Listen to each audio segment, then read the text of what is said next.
رب اشرح لي صدري رب اشرح لي صدري رب اشرح لي صدري ويسر لي امري واحلل عقدة من لساني يفقهوا قولي اللهم تقبل منا صالح الاعمال وتجاوز عن سيئات اعمالنا.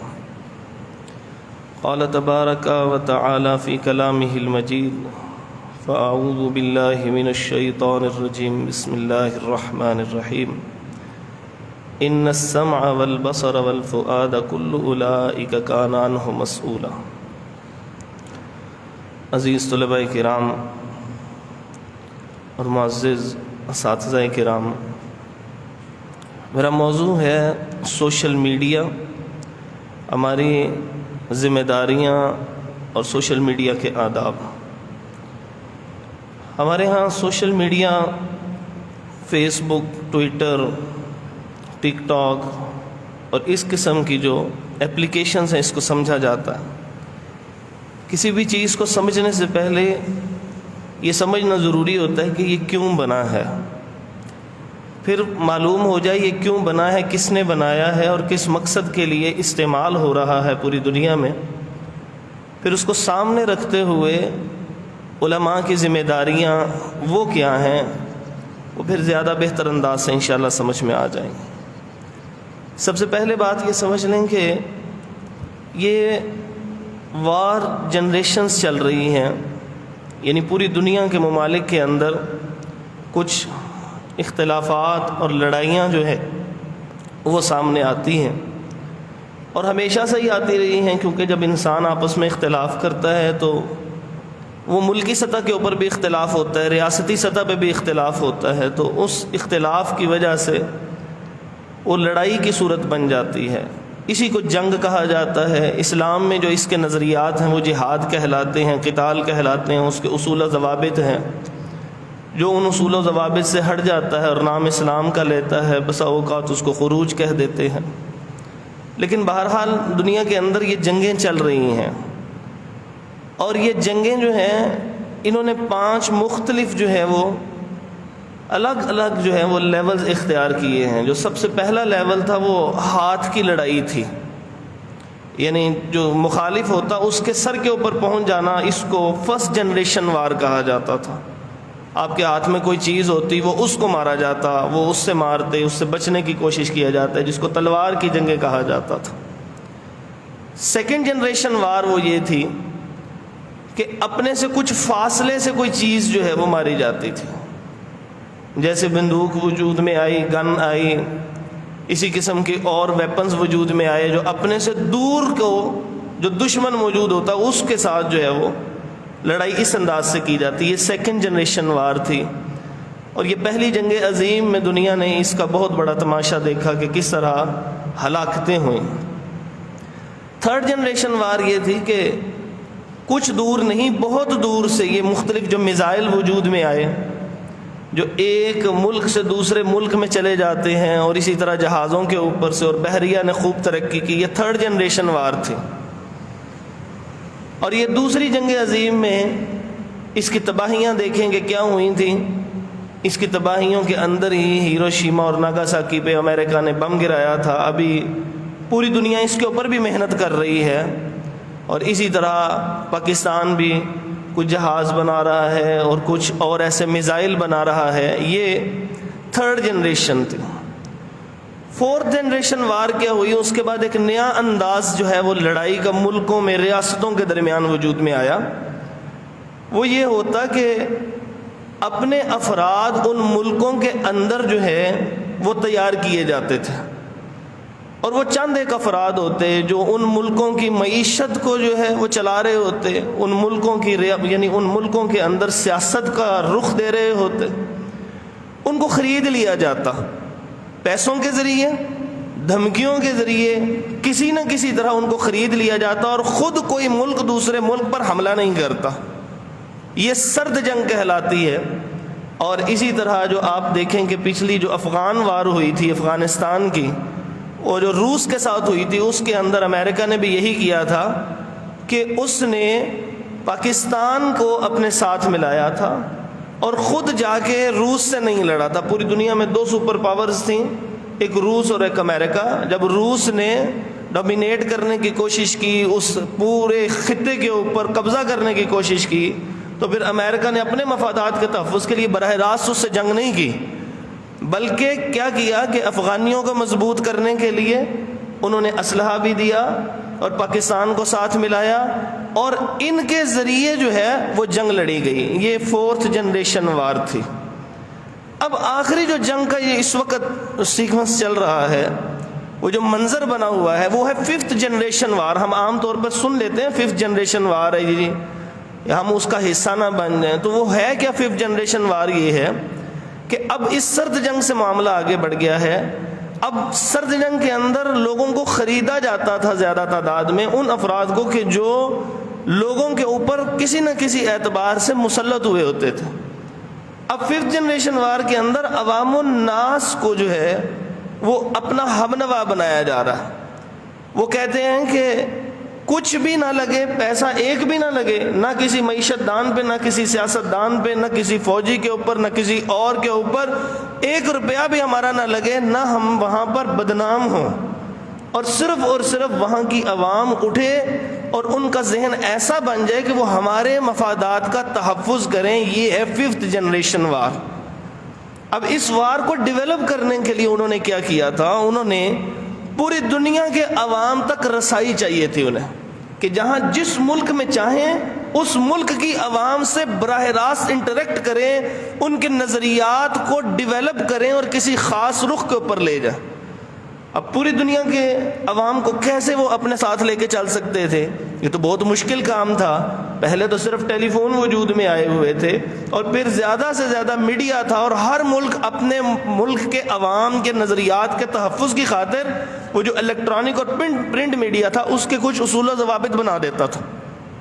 لیکن ہوا کیا کہ انہوں نے کہا کہ عوام سے براہ راست کیسے ملا جائے, تو اس کی وجہ سے انہوں نے یہ سوشل میڈیا کے ٹولز متعارف کروائے تھے کہ ہم براہ راست پوری دنیا میں جہاں بھی بیٹھے ہوں اور وہ وہاں پر کسی بھی ملک کی عوام کے ساتھ ہم براہ راست تعلق قائم کر سکیں, براہ راست ان کی ذہن سازی کر سکیں, اور اپنے مفادات کا تحفظ جو ہے کرنے کے لیے کسی کو نہ خریدنا پڑے, نہ کوئی جنگ کرنی پڑے, نہ کوئی اور کام کرنا پڑے. عوام کو ایسا بنا دیا جائے کہ یہ خود ہی اٹھیں اور وہ کام سمجھ کے, نیکی سمجھ کے, مسلمان لوگ اور جو نان مسلم ہیں جن میں نیکی کا کوئی کانسیپٹ نہیں ہوتا, وہ اس کو اپنے ملک کی خیر خواہی ہی سمجھتے ہوئے کرے, حالانکہ وہ سارے کا سارا کام چل رہا ہوتا ہے اس خاص ملک کی حفاظت اور اس کے نظریات کے لیے.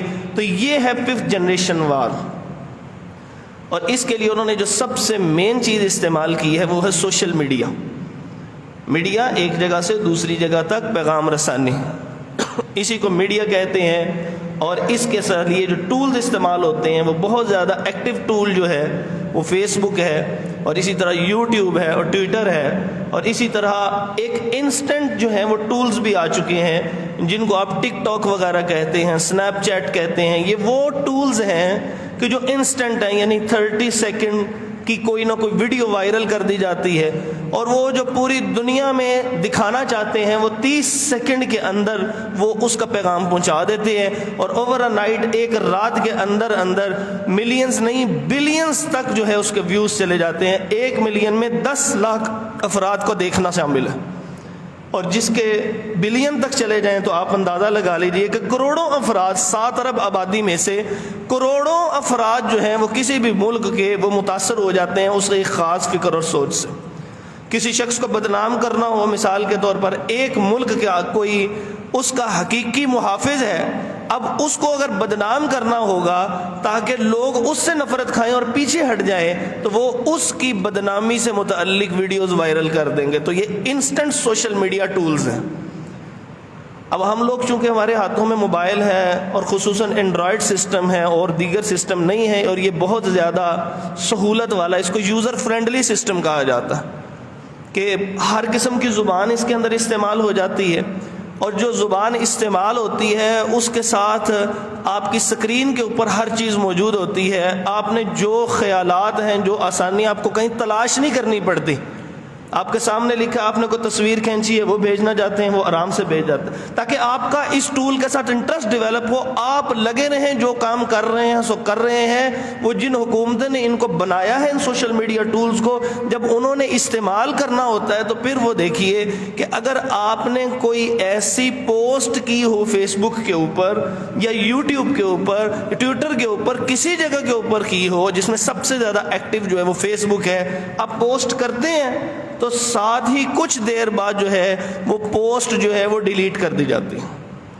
اور اگر ان کے مفادات کا تحفظ نہیں ہو رہا تو پھر کیا کیا جاتا ہے کہ آپ کو ایک وارننگ دی جاتی ہے، اور اگر ان کے مفادات پہ کوئی صرف تحفظ کو خطرہ نہیں، اب زد پڑ رہی ہے تو وہ کیا کرتے ہیں، وہ اس کو 15 دن کے لیے بلاک کرتے ہیں، اور اگر زیادہ ہو تو پھر وہ اس اکاؤنٹ کو ویسے ہی بلاک کر دیتے ہیں، اور آہستہ آہستہ جو آپ کے فالوورز جن تک آپ کا پیغام پہنچ رہا ہوتا ہے وہ ملینز تک بھی چلے گئے ہوں، 1 کروڑ تک بھی چلے گئے ہوں، تو پھر کیا ہوگا، وہ جب بلاک ہوگا تو پھر وہ بلاک ہونے کے بعد آپ ان تک رسائی نہیں حاصل کر سکتے۔ جب رسائی نہیں ہے اس کا مطلب آپ کے پیغام کو محدود کیا، اور انہوں نے آپ کو یہ دراصل بتایا ہے کہ یہ کام آپ لوگ تو صرف انجوائمنٹ کے لیے کر رہے ہوں گے، اصل اس کے پیچھے کوئی نہ کوئی قوت کار فرما ہے جو آپ کو اپنی مرضی کی چیز دکھانا چاہتا ہے۔ اب اس کے ساتھ ہوتا کیا ہے کہ جب انسان جو ہے وہ اس کے اندر ملوث ہوتا ہے تو اس کی بہت ساری خرابیاں پیدا ہوتی ہیں۔ سب سے پہلی بڑی خرابی یہ پیدا ہوتی ہے کہ وہ اپنی ملکی سلامتی کو، اس کی سالمیت کو، وہ خود ایک بہت بڑا خطرے کی صورت میں وہ ملتا ہے۔ وہ اپنے ملک کی خرابی کے لیے پھر کام کر رہا ہوتا ہے، اور نیت اس کی بالکل ٹھیک ہوتی ہے، وہ نیت اس کی یہ ہوتی ہے کہ میں تو اصلاح کرنے والا ہوں، لیکن دراصل وہ اس غیر ملکی ایجنڈے پہ کام کر رہا ہوتا ہے اور اس کو نہیں پتا ہوتا، اس کی نیت بڑی بہترین ہوتی ہے، جی میں تو یہ کام یہ کر رہا ہوں۔ اسی وجہ سے آپ دیکھیے کہ اس وقت جتنے حساس ادارے ہیں وہ اس سوشل میڈیا کو سب سے زیادہ اہمیت دے رہے ہیں۔ سب سے زیادہ اہمیت کیوں سوشل میڈیا کو دے رہے ہیں؟ آپ کے اکاؤنٹس ڈیلی بیسس پہ نہیں چیک ہوتے، بلکہ ہر منٹ کے اوپر چیک ہو رہے ہوتے۔ جس کی جو وہ پوسٹ ہوتی ہے وہ ری شیئرنگ بہت زیادہ بڑھ جاتی ہے، وہ ان کے لوپ میں لگ جاتی ہے، اور وہ اس ویڈیو، اس کی خاص جو مثلا اگر 35 سیکنڈ کی ویڈیو ہے تو وہ دراصل 35 سیکنڈ کی نہیں ہوتی، اس کے آگے کچھ اور نینو سیکنڈز ہوتے ہیں، اس کو انہوں نے لگا دیا کہ یہ ہماری ملکی سالمیت کے لیے خطرہ ہے کسی ملک نے، تو وہاں پر اس کو لگانے کے بعد جس اکاؤنٹ سے وہ شیئر ہوگی ان کو ساتھ ہی پتہ لگ جائے گا یہ ویڈیو اس نے شیئر کی ہے۔ اس طرح یہ ودن اے سیکنڈ یا 1 منٹ یا 2 منٹ یا 5 منٹ تک وہ آپ کی ویڈیو ڈیلیٹ ہوتی ہے۔ ادھر آپ کمنٹ کرتے ہیں، وہ ساتھ ہی آپ کے اوپر کوئی نہ کوئی پابندی لگ جاتی ہے۔ وہ کیا سبب ہوتا ہے کہ حساس ادارے نہایت حساس ہو چکے ہیں اس معاملے میں، کیونکہ ان کو پتہ ہے اس وقت دنیا میں جو سب سے بڑی جنگ چل رہی ہے وہ 5th جنریشن وار ہے، جو سوشل میڈیا کے ذریعے پوری دنیا لڑ رہی ہے ایک دوسرے کے ساتھ۔ اب وہ سوشل میڈیا کے ساتھ جو پوری دنیا لڑ رہی ہے اس میں علماء کا کیا کردار ہوگا؟ اصل مقصد ہمارا یہ ہے کہ پہلے سوشل میڈیا کو سمجھیں، ذمہ داری کو سمجھیں، اس کی حساسیت کو سمجھیں، یہ آیا کیوں ہے، اتنے کافر ہمارے ساتھ اتنے مخلص کیسے ہو گئے کہ ایک چیز وہ اتنی محنت سے تیار کریں، اس کے اوپر اتنا پیسہ اس سے لگا دیں، انویسٹ کرے، اور وہ پوری دنیا کے اندر ان کے ہاتھوں میں فری آف کاسٹ تھما دیں۔ تو یہ کیسے ممکن ہے؟ وہ ہمارے سگے اب کتنے کو اس طرح کب سے سگے ہو چکے ہیں ہمارے، اس کا مطلب وہ اپنا سارے کا سارا کام کر رہے ہیں اور ہم ان کا سہولت کار اور ان کے اعلیٰ کار بنے ہوئے ہیں۔ اب علماء کی کیا ذمہ داریاں تھیں؟ علماء کی ذمہ داریاں ہمیشہ سے یہ رہی ہے کہ وہ قوم کی فکری، نظریاتی اور مذہبی اساس جو ہوتے ہیں ان کے محافظ ہوتے ہیں۔ دیکھیں، انسانوں کے قانونی حفاظت کرنی ہو تو وکیل کی طرف جاتے ہیں، اور اسی طرح جب جسمانی حفاظت کی ضرورت ہوتی ہے، عوارض آتے ہیں تو پھر ہم ڈاکٹرز کی طرف جاتے ہیں، اور اسی طرح جب سرحدوں کی باقاعدہ پہلی 3 جنریشنز کی وارز آتی ہیں تو پھر فوج سامنے آتی ہے۔ لیکن جس وقت آپ دیکھیے کہ اسلام کے نظریات کے اوپر جو ہے وہ قدغن لگایا جاتا ہے، شکوک و شبہات ابھارے جاتے ہیں، تو پھر اس وقت ذمہ داری عام افراد کی نہیں ہے، وکلاء کی نہیں ہے، ڈاکٹرز کی نہیں ہے، آپ بننے والے علماء کی ہے کہ آپ اس چیز کو سمجھیں اور اس ٹول کو استعمال کرتے ہوئے اسلام پر ہونے والے اعتراضات کا بھی جواب دیں، اور ایسے سہولت کار نہ بنے کہ جو اپنے ملک کو ڈیسٹیبلائز کر رہے ہیں، جو اپنے ملک کو نیچے گرانے کی طرف لے کے آ رہے ہیں۔ اب میں آپ کے سامنے کچھ چیزیں جو ہیں وہ بتاتا ہوں کہ وہ کون کون سے آداب جو ہیں ان میں سے ہم اختیار کریں تو ہم سوشل میڈیا کے اوپر اپنی ذمہ داری کو نبھا سکتے ہیں۔ سب سے پہلا ادب جو ہے کہ ہم درست معلومات کو شیئر کریں۔ دیکھیں، علماء جو ہوتے ہیں وہ کسی بھی معاشرے کا اصل چہرہ علماء ہوتے ہیں، لوگ ان کے پاس جاتے ہیں اپنے مسائل کے حل کے لیے۔ آپ کے اکاؤنٹس جو ہیں وہ اس کو بہت زیادہ لائکس نہ بھی ملیں، کوئی حرج نہیں، آپ کی ویڈیو کو بہت زیادہ ویوز نہ بھی ملیں، لیکن یہ یاد رکھیے کہ آپ کی ویڈیوز، آپ کی کامنٹس اور آپ کی پوسٹ وہ ساری کی ساری دیکھی اور پڑھی جا رہی ہے، ایک تو اداروں کے اندر، اور دوسرا عوام الناس جو کسی بھی سطح کے اوپر پورے معاشرے میں کوئی نہ کوئی اثر و رسوخ رکھتے ہیں، وہ آپ لوگوں کو دیکھتے ہیں ہمیشہ، اور آپ لوگوں کو دیکھنے کے بعد وہ کوئی فیصلہ کر رہے ہوتے ہیں، وہ بتاتے نہیں ہیں، وہ ایسے ظاہر یہی کرتے ہیں کہ کوئی اہمیت نہیں ہے ان لوگوں کی، لیکن حقیقت میں وہ دیکھ رہے ہوتے ہیں اور وہ ڈیپ آبزرور ہوتے ہیں اور وہ گہری نگاہ رکھ رہے ہوتے ہیں آپ کے ہر عمل کے اوپر۔ یہ کیا بتا رہے ہیں؟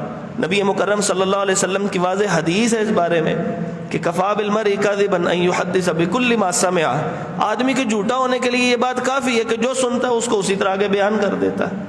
اسی طرح نبی پاک صلی اللہ علیہ وسلم پہ کتنا خوبصورت قرآن نازل ہوا۔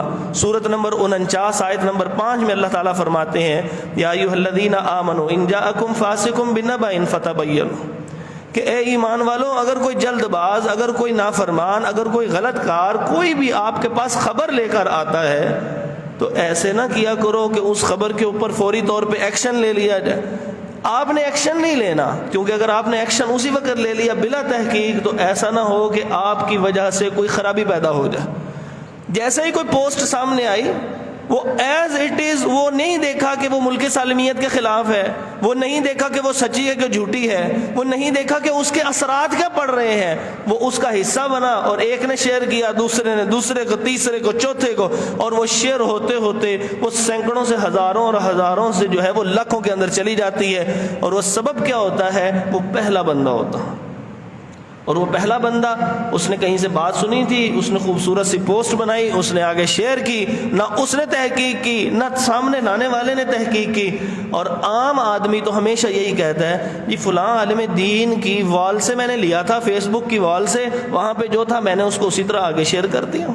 لوگ اپنے مزاج آپ لوگوں کے سوشل میڈیا اکاؤنٹس پہ ہونے والی پوسٹ سے اپنے مزاج بناتے ہیں، وہ سمجھتے ہیں یہ دیندار لوگ ہیں، جو کچھ کریں گے دین کے دائرے میں رہ کے کریں گے، تو جو آپ کر رہے ہوتے ہیں لوگ اس کو فالو کر رہے ہوتے ہیں، وہ کہیں نہ کہیں آپ کو، بات مانے نہ مانے آپ کی، لیکن فی الحقیقت وہ دین کے معاملات میں آپ لوگوں کو فالو کر رہے ہیں، رول ماڈل سمجھا ہوا ہے۔ یہ اللہ تعالیٰ نے تو ایک عزت دی تھی، لیکن ہم نے کیا کیا؟ اس کو اپنی غیر تحمل مزاجی سے اور عجلت پسندی سے وہ چیزیں معاشرے میں نشر کرنی شروع کر دی کہ جو آپ نشر تو کر دیتے ہیں اور سمجھتے ہیں آپ نے ایک چھوٹا سا کام کیا ہے، لیکن حقیقت میں آپ نے لوگوں کا مزاج ڈیولپ کیا۔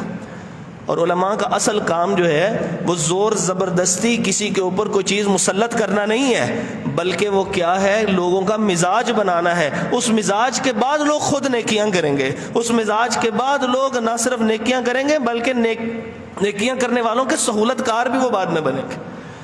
دوسری چیز، سوشل میڈیا کو استعمال کرتے ہوئے انہوں نے انسانوں کو اخلاقی پستی میں داخل کرنے کے لیے جو کام کیا وہ آپ کے ایک سنگل کلک پہ، یہ پہلے کی بات ہے، آج سے کوئی 10 سال پہلے کی بات، کہ آپ کوئی چیز ٹائپ کریں گے الٹی سیدھی تو اس کے ریلیونٹ جو کچھ بھی مٹیریل ہوگا، جو الٹی سیدھی آپ لفظ لکھیں اگر، اور وہ اس کے ریلیونٹ جو کچھ بھی ہوگا وہ سامنے نکال دے گا۔ یہ انہوں نے سرچ انجنز اس مقصد کے لیے بنائے، جس میں سب سے بڑا پوری دنیا میں استعمال ہونے والا سرچ انجن وہ گوگل ہے۔ گوگل کو ویب سائٹ نہیں ہے، یہ سرچ انجن ہے۔ اصل میں مختلف دنیا کے اندر جو چیزیں کسی نے کی اور نیٹ کے اوپر ڈالی ہیں اس کو سنکرونائز کرتی ہے۔ مثلا آپ نے کوئی لفظ لکھا ہے تو ان لفظوں کو جس نے اپنی پوسٹ میں استعمال کیا ہے اور ان پوسٹ میں استعمال ہونے والے لفظوں کو دراصل آپ کے سامنے وہ لے کے آتے ہیں۔ تو یہ جو سنکرونائز کر کے آپ کے سامنے لا رہے ہیں یہ 10 سال پہلے کی بات۔ اب آپ جتنے سوشل میڈیا کو نکال لیں، آپ اپنا فیس بک چلا رہے ہیں، اس کو ایسے سکرول کر رہے ہیں، اوپر کر رہے ہیں، نیچے کر رہے ہیں، چیک کر رہے ہیں، اسی طرح آپ جو ہے وہ یوٹیوب جو کہ بہت زیادہ استعمال ہوتی ہے اس کو آگے پیچھے کر رہے ہیں، تو اسی دوران آپ کو کچھ نہ کچھ ایسی بیہودہ چیزیں نظر آتی ہیں، ایسی ورگل چیزیں نظر آتی ہیں، ایسی فحش چیزیں سامنے آتی ہیں کہ جو انسان کو اس طرف اٹریکٹ کرتی ہے، اور انسان اردا گرد دیکھتا ہے کوئی موجود تو نہیں ہے، اور پھر وہ اس کو لگا کے چیک کرتا ہے۔ میں اس کے بارے میں 1-2 حدیثیں آپ کے سامنے ذکر کر دیتا ہوں اور آیت بھی ایک۔ اللہ رب العزت قرآن مجید میں ارشاد فرماتے ہیں یستخفون من الناس ولا یستخفون من اللہ وهو معهم اذ یبیتون ما لا یرضی من القول۔ لوگوں سے ڈرتے ہو تم، موبائل ہاتھ میں پکڑا ہوا ہے، اکیلے تنہائیوں کے اندر گناہ کر رہے ہو اور لوگوں سے ڈرتے ہو کسی کو پتہ نہ لگ جائے۔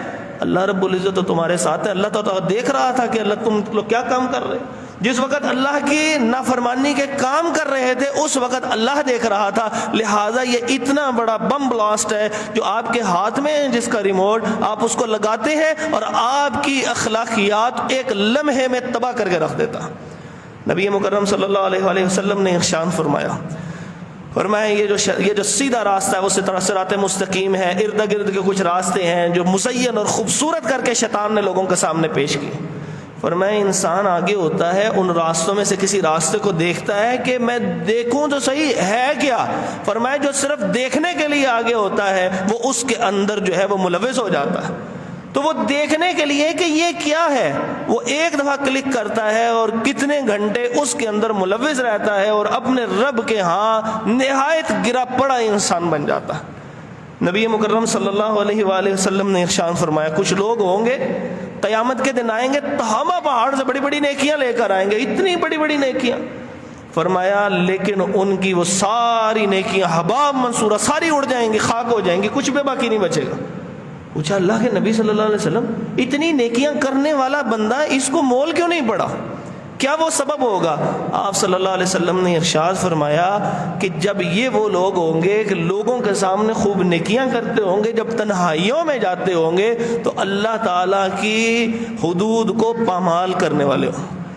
آپ تصور کیجئے، صرف چیز کو تصور کیا کریں، حدیثوں کے اندر اور قرآن مجید کے اندر جو باتیں آئی ہوتی ہیں وہ خاصی الفاظ نہیں ہوتے، وہ چشم تصور سے منظر دیکھیے کہ صحابہ سننے والے ہیں اور رسول اللہ صلی اللہ علیہ وسلم بیان کرنے والے ہیں۔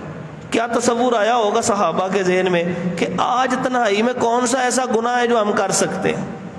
تنہائی میں تو کوئی گناہ ممکن نہیں ہے، نہ کوئی ایسا مفعول موجود ہے، وہ تو تنہائی ہے، اس کی اکیلی ہے، تنہائی کا مطلب ہی تنہا ہونا ہے۔ تو اکیلے میں وہ کیا گناہ کرے گا؟ اکیلے میں تو وہ اکیلے بیٹھے کسی کو گالی تو نہیں نکال سکتا۔ ایک ہی گناہ اس زمانے میں ممکن تھا جو ہو سکتا تھا اور وہ تھا بدگمانی کا گناہ۔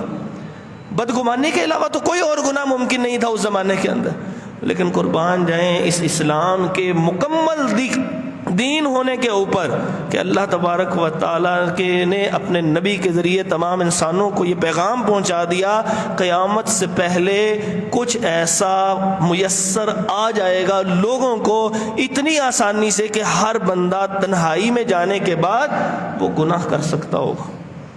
تو دیکھ لیں آج ہر بندے کے پاس جو وہ تنہائی کے اندر یہ موبائل موجود ہے، اور جو موبائل موجود ہے اس کے اندر جو مرضی کر کے وہ یہ سمجھے کہ کچھ بھی نہیں اور لوگوں کے سامنے نیک بنا پھرے۔ یہ نہ ہو کہ کل قیامت کے دن وہ آئے اس کے نیک اعمال جتنے بڑے مرضی ہوں وہ حباب منصورہ بن جائیں، تو فائدہ تو کچھ بھی نہ ہوا۔ اسلام نے اس چیز سے منع کیا ہے اور تنہائیوں اور جلوتوں خلوتوں سفر حضر ہر ایک کو پاک رکھنے کا حکم دیا، اور تصور دیا ہے کہ جو کوئی نیکی یا بدی کا عمل کرے گا کل قیامت کے دن اس کو دکھا دیا جائے گا۔ اس تصور کے ساتھ ہمیشہ سوشل میڈیا استعمال کیا گیا۔ ہمارے بعض اساتذہ کہا کرتے تھے کہ جس وقت ابھی کمپیوٹر آیا تھا، یہ مشرف دور کے آتے ہی اس وقت کمپیوٹر جس وقت آیا تھا تو وہ کہا کرتے تھے کہ بیٹا جب بھی کبھی استعمال کرنا تو گھر کے اندر آپ نے اس کی سکرین کا رخ جو ہے وہ دیوار کی طرف نہیں رکھنا، جب آپ دیوار کی طرف اسکرین کا رخ کریں گے تو آپ نے شیطان سے آدھی جنگ ہار چکے ہیں. آپ جتنا مرضی نیکی کا کام کر لیں، لیکن جس وقت وہ دیوار کی طرف رخ کریں گے تو تنہائی میسر آ جائے گی، اور تنہائی کے اندر شیطان جو ہے وہ حملہ آسانی سے کر سکتا ہے اور آپ کو شکار بھی کر سکتا ہے. سوشل میڈیا کو استعمال کریں اللہ رب العزت سے دعا کرتے ہوئے کہ یا اللہ مجھے اس کی گندگی سے محفوظ رکھنا. یا اللہ میں نے چونکہ اس آنکھ سے اپنے نبی کا دیدار کرنا ہے تو اس سے دعا کرتے ہیں، یا اللہ میں تیرا دیدار چاہتا ہوں تو اس آنکھ کو اس طرح کا گندا نہ بنا دینا کہ میں شرم کھاؤں کہ میں کس آنکھ سے اب دیدار کر رہا ہوں. تو اللہ رب العزت جو ہے وہ اس نے ایک سہولت دی ہوئی ہے، جیسے فیس بک نے، یوٹیوب نے اور دیگر چیزوں نے ایک سہولت دی ہے ہسٹری ڈیلیشن کی. وہ ہسٹری ڈیلیٹ کی جا سکتی ہے، جو کچھ آپ نے دیکھا ہے کوئی اور نہ دیکھ لے، اس کے اندر کلیئر ہسٹری، کلیئر سرچ، وہ مختلف آپشنز دے دیے ہیں تاکہ لوگ زیادہ سے زیادہ آسانی سے گناہ کر سکے، کوئی پکڑ بھی نہ سکے. تو وہاں پہ آپ جاتے ہیں اور جا کے سب کچھ ڈیلیٹ کر دیں، لیکن اللہ کے ہاں کچھ بھی نہیں ڈیلیٹ ہوگا. وما کان ربک نسیا، اللہ رب العزت نہیں بھولا کرتے. ایک صرف اور صرف طریقہ ہے کہ جو آپ کی، میری اور ہر انسان کی، لوگوں کو بتائیے کہ ہسٹری ڈیلیٹ ہو سکتی ہے گناہوں کی.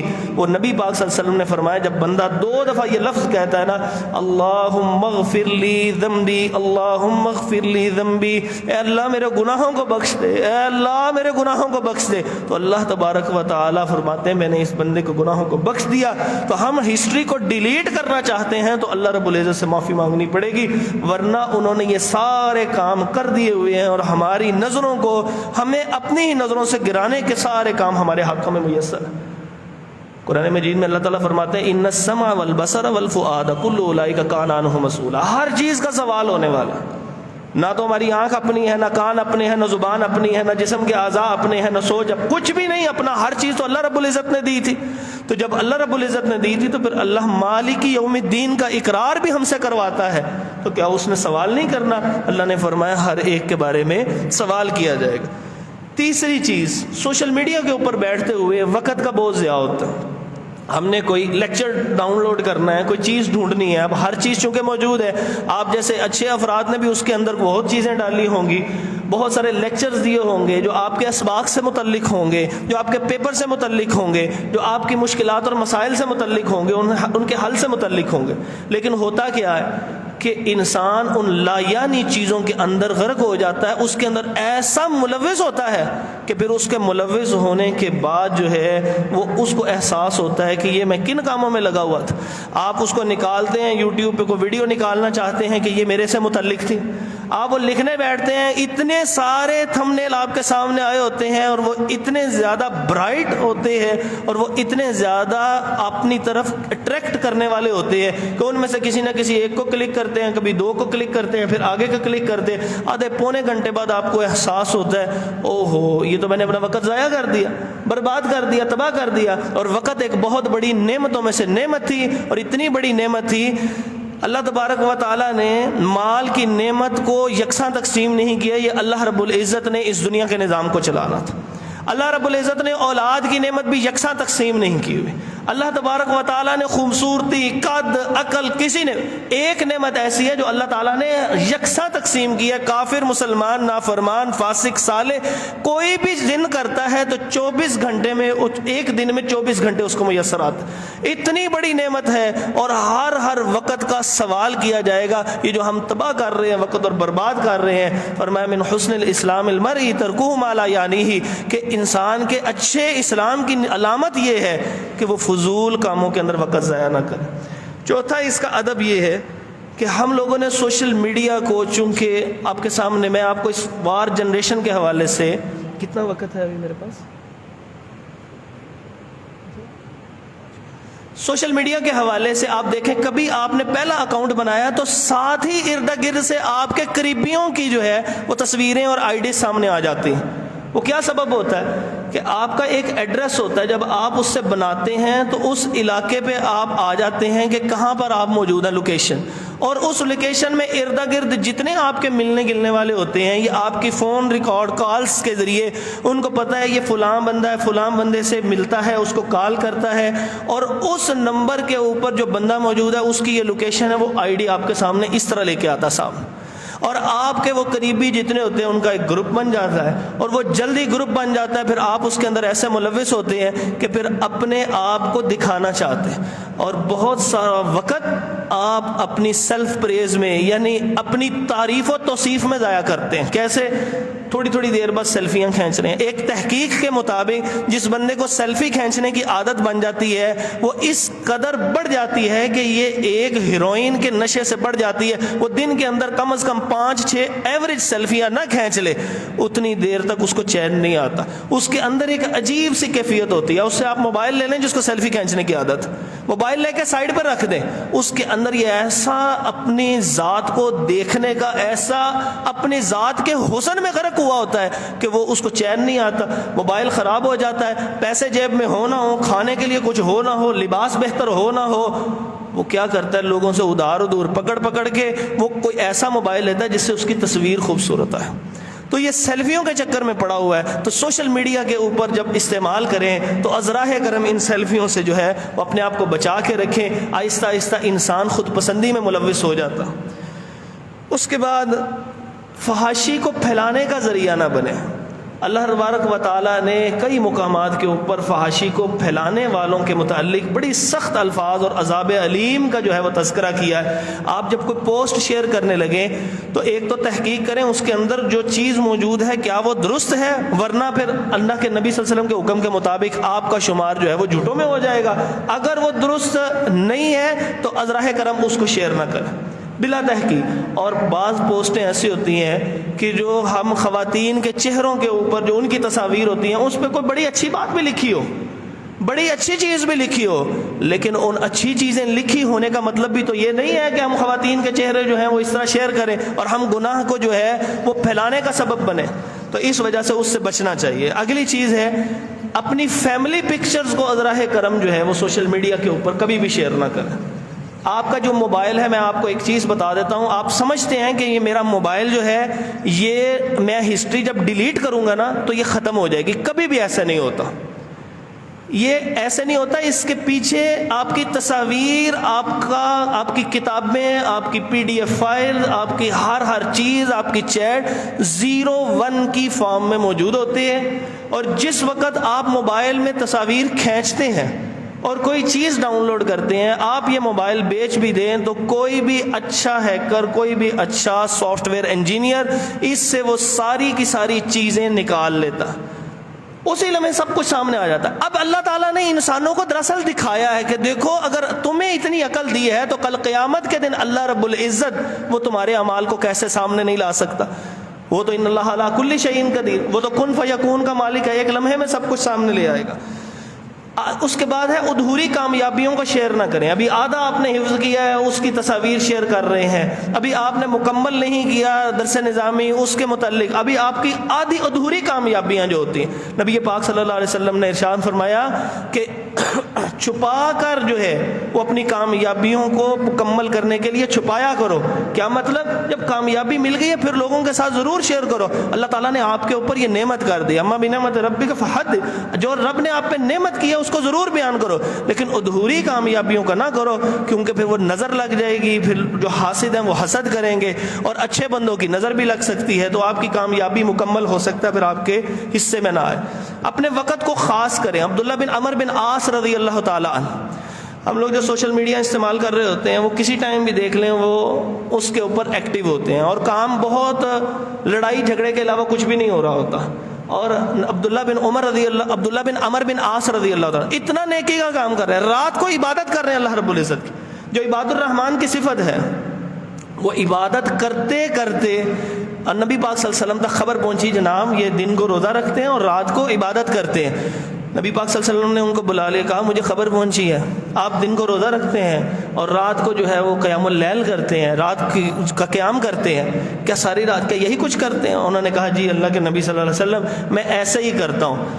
تو نبی پاک صلی اللہ علیہ وآلہ وسلم نے انہیں ارشاد فرمایا اس طرح آپ کی نظر کمزور ہو جائے گی اور آپ اپنے نفس کو تھکاوٹ کا شکار کر لیں گے اور بیزار کر لیں گے۔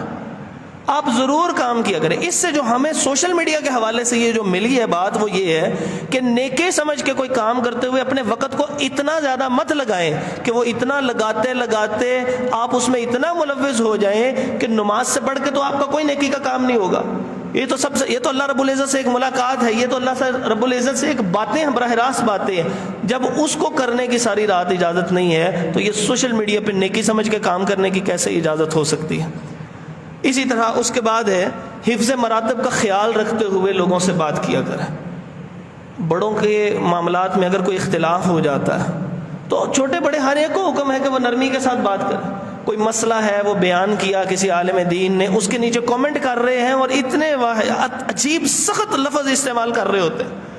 ان الفاظ کے استعمال اور اس کے الفاظ کے چناؤ میں وہ احتیاط برتیں. کوئی ایسے لفظ استعمال نہ کریں کہ جس کی وجہ سے کسی کی دل آزاری ہو.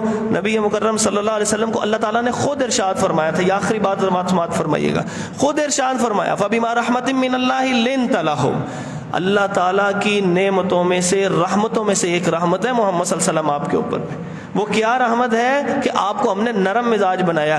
اگر آپ کو نرم مزاج نہ بناتے, لوگ بات سننا تو ایک طرف آپ کے قریب بھی نہ بیٹھتے. تو اس سے معلوم یہ ہوا کہ ہم لوگوں کو اگر اختلاف بھی کرنا ہے تو وہ کسی دائرے میں رہ کے کرنا ہے, اور ایسے الفاظ سے اختلاف کرے کہ جو نہ آپ کی ملک کی سالمیت کے خلاف ہو, نہ اللہ تعالیٰ کی نظروں سے آپ کو گرائے, اور نہ ہی کسی اور بندے کی دل آزاری ہو کہ قیامت کے دن ہمیں مفلس امت کے طور پہ پیش کیا جائے اور بندے آ کے کہہ رہے ہوں کہ یا اللہ اس نے میری بےزتی کی تھی, یا اللہ اس نے مجھے ذلیل کیا تھا, یا اللہ معاشرے میں میری جو ہے وہ عزت کو اچھالا تھا, یا اللہ اس نے میری پگڑی اتاری تھی. تو اس قسم کے الفاظ کو آ کے ادا کرے قیامت کے دن, تو سارے کے سارے آپ کے کامنٹ سامنے آئے اور وہ سارے کے سارے واپس ہوتی جائیں نیکیاں. اللہ رب العزت ہمیں اس کے حقیقی آداب پہ عمل کرنے کی توفیق عطا فرمائے, کیونکہ دین اسلام ہی خیر ہے اور آپ اس کے انشاءاللہ پھیلانے والے ہیں. اقول قولی ھذا استغفر اللہ لی ولکم ولجمیع المسلمین.